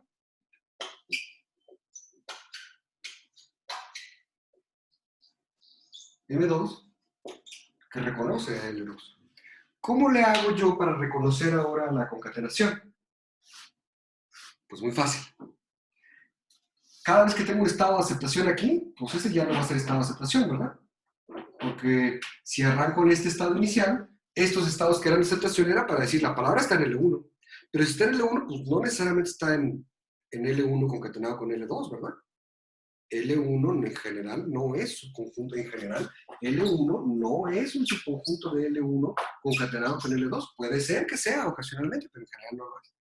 Entonces estos estados ya no van a ser aceptación. Pero tan pronto me doy cuenta que ya reconocí a una palabra como que pertenece a L1, pues me falta ver si el resto del otro lado también es una palabra que pertenece a... Sí, o sea, tengo una cadena y llevo escaneado hasta un cierto punto en donde ya es una palabra de L1, que bueno, hay que checar si la otra parte, la otra mitad, es también una palabra que está, pero ahora en L2. Entonces lo que hago es una transición epsilon de los estados de aceptación del primer autómata hacia los estados de aceptación, hacia el estado inicial del segundo autómata. Entonces, ¿qué pasa? Tengo una palabra W que en efecto es la concatenación de dos palabras, que una está en L1 y otra está en L2. Ah, bueno, este primer trozo de aquí me lleva del estado inicial del primer autómata hacia alguno de sus estados de aceptación. Espontáneamente transito hacia acá, ¿verdad? Ahora, me quedo aquí además, también, y además transito para acá, sí. Y luego, con el otro trozo de palabra, avanzo desde el estado inicial hasta algún estado de aceptación de M2. Y este nuevo AFN epsilon que estoy construyendo utilizando los AFTs originales, es una AFN epsilon que reconoce a la concatenación. Ojo, hay un detalle muy sutil aquí, que es el siguiente. Ay, ¿por qué no puedo hacer eso con AFDs? ¿No? Porque en general pues puede ser varios estados de aceptación, pero no importa. Quito esto y agarro este autómata y se lo enchufo enterito. A ver, si quisiera hacer esto con AFDs así nomás, ¿qué pasaría? Pues tengo el autómata M1 y aquí enchufo una copia del autómata M2 y acá enchufo una copia del autómata M2 también. Entonces este es M1 y esta es una copia de M2 y esta es una copia de M2, ¿no? Y esto aparentemente hace lo mismo con una FD, ¿no? La primera cadena U me lleva de aquí hasta algunos estados de aceptación y luego la segunda cadena me lleva de aquí hasta algunos estados de aceptación. Ya está, ¿no? ¿Cuál es el problema? ¿Para qué los AFN epsilon? Ah, bueno, esto no funciona, porque en este estado, dentro de M1, este estado tiene alguna flecha, ¿cierto? Con 0 y alguna flecha con 1, bueno, 1 por cada símbolo del alfabeto. Y este estado, dentro de M2, tiene alguna flecha con 0 y alguna flecha con 1. Pudiera ser el caso que ambas flechas en ambos autómatas hagan que me quede aquí mismo. Bueno, pues entonces ahí no hay conflicto. Pero si tengo alguna flecha que sale o se queda, tengo alguna flecha que sale de aquí y del otro lado sale para el otro lado o se queda aquí, pues esto ya no es una FD. Cuando tengo un estado del cual salen más de una flecha con un símbolo dado, eso ya no es una FD, ya es una FN. Ah, bueno, este AFN funciona, pero ya es una FN, ¿no? ¿Funciona? ¿No funciona? No, tampoco funciona. Porque puede ser, este AFN tampoco funciona. Por eso necesitamos las epsilon transiciones. Porque las epsilon transiciones son como unidireccionales e irreversibles, ¿no? ¿Por qué no funciona? Pues porque puede ser que tenga yo una palabra U que me lleve hasta acá. Y luego puede ser que tenga yo una palabra aquí, B, que dé la vuelta para acá. Y luego puede ser que venga y dé la vuelta otra vez para acá. Y finalmente llego hasta acá, con U, B, W y Z, ¿no? Entonces, U, B, W y Z. U, como me lleva de aquí a acá, está en L1, sí. Z, como me lleva de aquí a acá, está en L2, sí. Pero, esperen un momentito. U, B, W, exacto. Pero este trozo de aquí ya no está claro. Sí, ¿qué? ¿No? O sea, esta T no está ni en L1 ni en L2. Si fuera U, W, B, Z, esto estaría en la concatenación, sí, porque U está en L1 y concatenado con W también está en L1, que me lleva a un estado de aceptación, mientras que primero B y luego Z también está en L2. Entonces, esto estaría en L1, esto estaría en L2 y estas cuatro cadenas concatenadas estarían en la concatenación, sí. Pero concatenadas así chueco ya no. O sea, me voy a U y luego B y luego W y luego Z. Eso no está claro que está en la concatenación. Puede no estar en la concatenación. No me sirve. Porque si ya estoy en la segunda parte del autómata checando que la palabra esté en L2, pues hago eso, pero ya no se vale que me regrese y que haga cosas por acá y luego regrese para allá, ¿no? Por eso las épsilon transiciones son útiles. Me voy para allá, ya no me regreso. Ojo, me voy para allá y a la vez me quedo aquí. Porque esto sí puede pasar, ¿no? Que vengo aquí, doy varias vueltas de este lado y finalmente para acá. Es como el famoso cero que estaba en la 10ª posición contando a la derecha, ¿no? Voy para allá porque quizá ese cero es, ¿no? Cuando veo el cero y acepto, me transito hacia el otro lado porque quizá ese cero es el que está en la 10ª posición. Pero a la vez me quedo aquí porque quizá es otro el cero que está en la 10ª posición. Cuando veo el cero, vuelvo a caer aquí y vuelvo a transitar para acá. ¿Para que me entiendan? Bueno, para que se entienda mejor, veamos el ejemplo justo ese, en donde se trata de reconocer las cadenas que tienen un cero en la 10ª posición contando de derecha a izquierda. Ya vimos que eso es la concatenación de dos lenguajes muy simples que tienen dos autómatas muy simples. El primer autómata es cadenas que terminan en cero, ¿no? Entonces, con 1 me quedo aquí, con 0 acepto, y una vez que acepto ya me sigo aceptando por siempre. Es el primer autómata. Segundo autómata es aquel que cuenta 1, 2, 3, 4, 5, 6, 7, 8, 9 y luego estaba muerto, ¿no? Con 0 y con 1 me vengo para acá. Y así. Con 0 y con 1 me vengo para acá. Con 1 me vengo para acá. Con 0 me vengo para acá. 0, 1, 0, 1, 0, 1.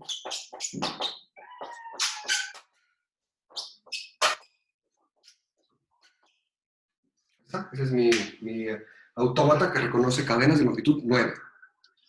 ¿No? Si es 9, acepto. No, perdón, este es 0 no aquí. Este es 0, 1 también. Perdónenme. 0, 1. Ahí está. ¿No? Entonces, si son 9 símbolos, acepto. Si son menos, rechazo. Si son más, rechazo por siempre, ¿no? Y lo que me dice es, bueno, tú quieres la concatenación de los lenguajes reconocidos por este y por este. Cadenas que terminan en 0 con cadenas que tienen 9 símbolos. Eso te da cadenas que tienen un 0 en la 10ª posición contando derecha a izquierda. Y la regla te dice, mira, le quitas su atributo de ser de aceptación y simplemente pones una épsilon transición para acá. Bien fácil.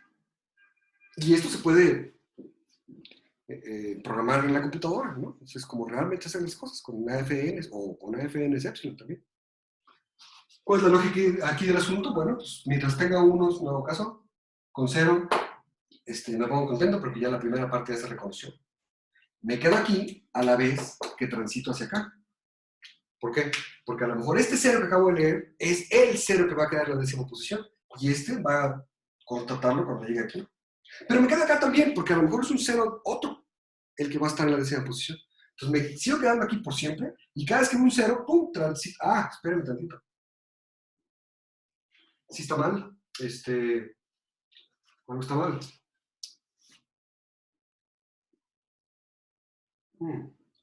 Algo está mal. Claro, porque este autómata no es el que debiera. Este autómata, si ve un 0, acepte ya. Y no queremos que vea un 0, acepte ya. Queremos que acepte solamente cuando la cadena termina en 0. Entonces, lo hice mal.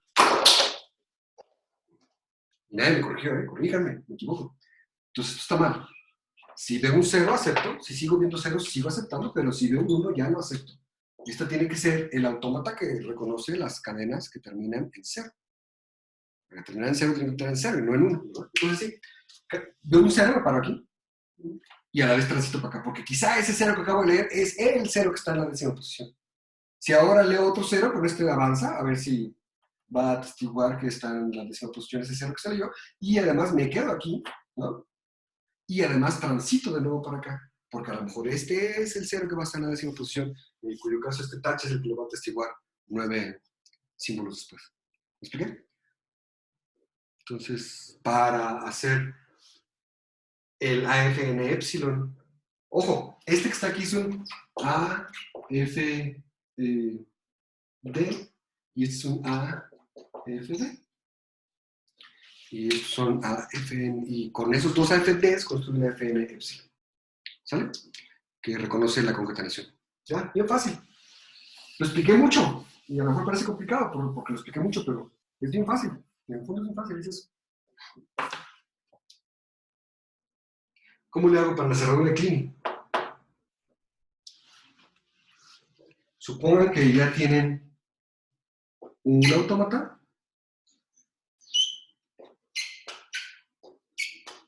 M1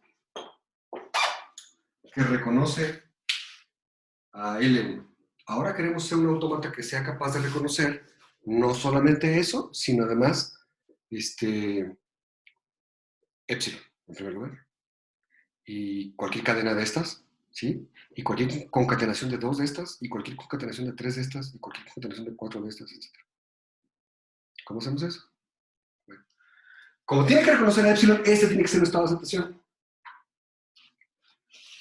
Pero no podemos hacer esto, porque si resulta que este autómata tiene un caminito que va de ida y de vuelta, y esta cadena U no está en L, ahora les puedo estar obligado a reconocerla porque acabo de hacer que este estado sea de aceptación. Entonces no puedo nomás hacer eso.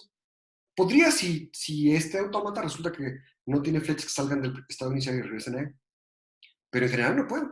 Entonces, ¿qué hago? Pues agrego un nuevo estado inicial, diferente. Mi nuevo estado inicial es este. Y tengo una epsilon transición. Ahora, eso sí. Y este es estado inicial y es de aceptación. ¿Por qué quiero que este estado sea de aceptación? Porque en la cerradura de Kleene de cualquier lenguaje siempre está epsilon. Entonces tengo que aceptar, a la hora de arrancar, mi estado inicial tiene que ser de aceptación a fuerzas. Y no puede ser este, por la razón que expliqué. Entonces pongo un nuevo estado de aceptación y si no leo nada, acepto. Además transito para acá, para empezar a procesar con este autómata normalmente, ¿no?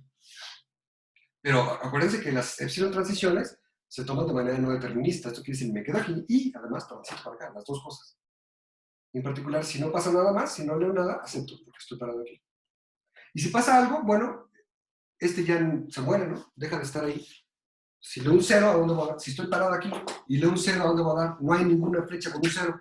Eso quiere decir que dejo de estar parado ahí, me voy por este lado, me voy al conjunto vacío, ¿cierto?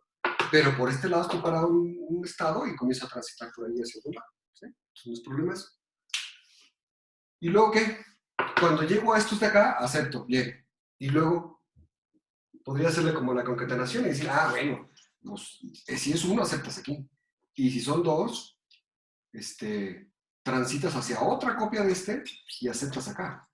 Y si son tres, pues transitas hacia otra copia de ese y aceptas acá. Y si son cuatro, transitas de nuevo, ¿no? O sea, puedo hacer como en la concatenación poniendo uno y otro y otro y otro y otro. ¿Cuál es el problema con esto? ¿Hay problema con esto? ¿Cuál es el problema con esto?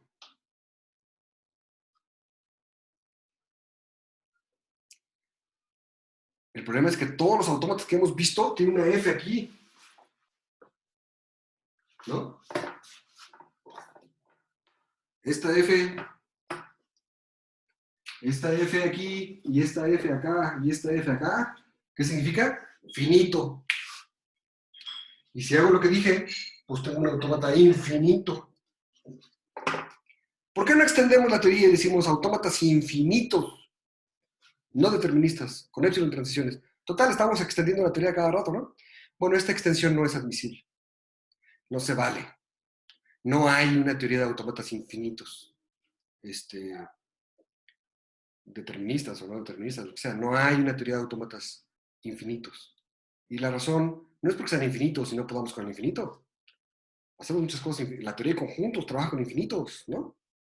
Los lenguajes de los que estamos hablando, la mayoría, aunque sean regulares, son infinitos. Entonces el problema no es la infinitud.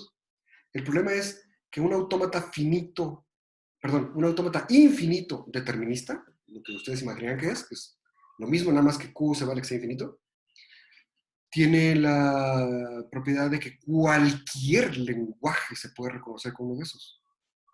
Los autómatas infinitos deterministas, no hay una teoría de ellos porque cualquier lenguaje se puede reconocer con ellos, con algún autómata infinito determinista. Van a decir, ¿y eso qué tiene de malo? Pues está bien chido, ¿no? Pues ya puedes hacer todo, pues qué padre, pero eso no lo puede hacer la computadora. La computadora no puede reconocer cualquier lenguaje. Y los AIDs, los autómatas infinitos deterministas, sí pueden. Y es una ruptura brutal con la noción de que estamos trabajando con un modelo de la computación. Tienes un modelo de la computación donde todo es posible. Y tienes una computadora donde claramente muchísimas cosas no son posibles. Entonces, eso no te sirve de nada. Es como las teorías matemáticas con contradicciones. Todo se puede demostrar y además bien fácil. Ah, pues suena muy padre, ¿no? Todo se puede demostrar. Pero si todo se puede demostrar, entonces todo es verdadero. Y nada es falso. Entonces la noción de verdad misma de verdadero y falso deja de ser útil, todo es verdadero. Igual aquí, la teoría de autómatas infinitos deterministas es una teoría donde todo lenguaje se puede reconocer. Y eso parece bueno, pero es malísimo, porque eso no es cierto, es muy no cierto en el mundo real. Entonces deja de ser un modelo viable, razonable de la computación por completo. Es una ruptura brutal, ¿no? Es como decir, a ver, queremos un mapa de la Tierra, ¿no? Bueno, pero podemos hacer un mapa de la Tierra que tenga un único continente y que tenga un único país, porque así es más fácil. Pues sí es más fácil, pero no es real. No representa más a la Tierra, ¿no? Bueno, podemos pensar que el continente es esférico, es redondito además, ¿no? Es más, tenemos una Tierra que consta de un hemisferio exacto, con continente, y el otro hemisferio con mar, ¿no? Es bien bonito, bien simple, uy, bien padre ese modelo, pero bien falso, ¿no? Es el problema. Entonces, sí, no nos sirve un modelo de autómatas infinitos, entonces no queremos hacer esto para la cerradura de Clini. Entonces, ¿qué podemos hacer? Ah, bueno, pues fíjense que esta copia del autómata M1 y esta otra y esta otra y esta otra son idénticas, ¿no? Y son idénticas, pues entonces, ¿para qué me tengo que ir a una nueva copia? Poner una copia y otra y otra y otra me serviría para contar cuántas veces llevo una cadena concatenada consigo misma. Pero no necesito contar cuántas veces llevo concatenada una cadena consigo misma. Solo necesito saber que es una concatenación de 0, 1 o 2 o 3 o varias veces cadenas que están en L1. Entonces, en lugar de transitar con epsilon transiciones hacia una nueva copia de este autómata, lo que puedo hacer es transitar con epsilon transiciones al inicio de este mismo autómata, ¿no?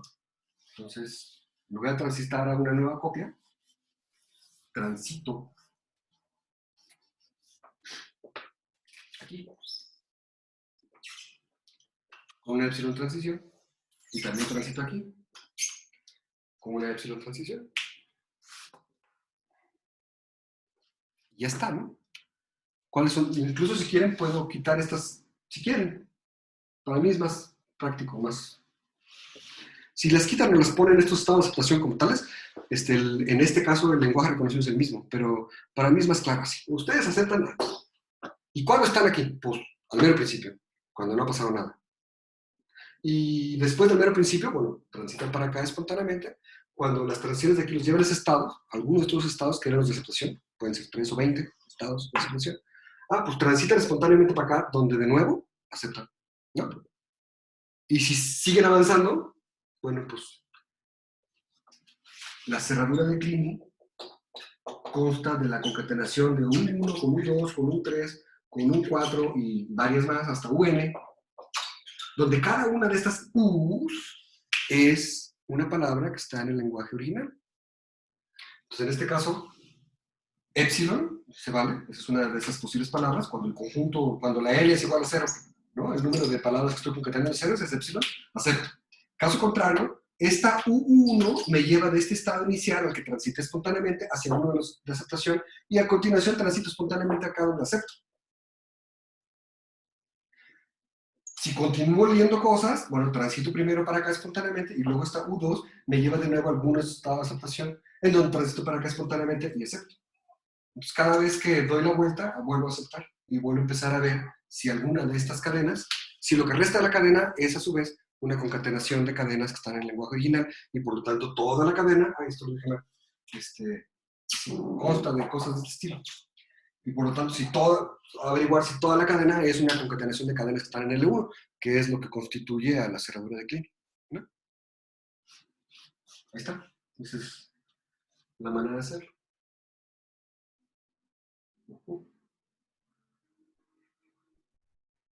¿Preguntas? Sí, yo tengo una. Dime. ¿Cómo especificamos cuándo se detenga? Porque llega a donde vuelve a mandar a Epsilon, al primer estado, y bueno, es la concatenación consigo mismo, pero ¿cómo decimos cuando ya se cumplió n veces eso? Porque ahí, bueno, como que siento que se sigue repitiendo y repitiendo, sí, en fin. Claro. Todos todos los autómatas procesan la cadena hasta que se acaba la cadena. Cuando se acaba la cadena, tú te asomas y ves si está parado en un estado de aceptación o en un conjunto de estados que contiene uno que sea de aceptación. Todos los autómatas simplemente siguen procesando hasta que ya no les llega más símbolos, ahí paran de procesar. Y en ese caso están o no están en algún estado de aceptación. Todos los autómatas funcionan igual. Los autómatas, ellos no saben cuándo paran. Ellos saben que están parados en un autómata, en un estado. Y leen un símbolo y cambian de estado. Si no leen nada, pues ahí se quedan. Si luego leen otro símbolo, cambian de estado. Ellos no paran nunca o no saben nunca cuándo paran. Tú eres el que sabes cuándo se acabó la cadena y en ese momento te asomas a ver en qué estado está y decides si acepta o no acepta el autómata. ¿Está bien? Sí, sí, ok. Gracias. Es igual. Fíjense que me acabo de dar cuenta que esto está mal.